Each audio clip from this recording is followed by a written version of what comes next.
మిత్రమా, ఒక చిన్న మాట. నువ్వెవరి కోసం ఆలోచిస్తున్నావు? నువ్వు చచ్చిన తర్వాత నీ దగ్గర కన్నీరు కార్చని కోసమా? నువ్వు చచ్చిన తర్వాత నీ యొక్క కాడును ముట్టని వాళ్ళ కోసమా? ఎవరి కోసం ఆలోచిస్తున్నావు? ఎవరు నీ వాళ్ళు కాదు, అది గుర్తుపెట్టుకో. ఉన్నన్ని రోజులు అందరూ నీ వాళ్ళు అనుకున్నావు, కానీ ఎవరు నీ వాళ్ళు కాదు. నీ దగ్గర అన్నీ ఉన్నప్పుడే నీ వాళ్ళు అయ్యారు, కానీ అవన్నీ పైన మెరుగులు మాత్రమే. నీ దగ్గర 4 డబ్బులు ఉంటే బయటోడు వచ్చి కూడా నీ కాడు మోస్తాడు. అదే నీ దగ్గర డబ్బు లేకపోతే నువ్వు చచ్చిపోయావన్నా కానీ నిన్ను చూడడానికి కూడా రారు. అది గుర్తుపెట్టుకో. అదే జరుగుతున్నది నేటి సమాజంలో.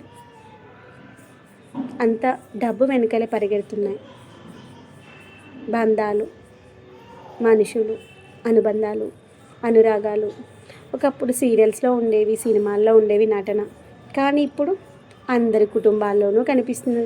అదొక డైలీ సీరియల్ లాగా అయిపోయిందేమో అనిపిస్తుంది. అవునా కదా? అంతే.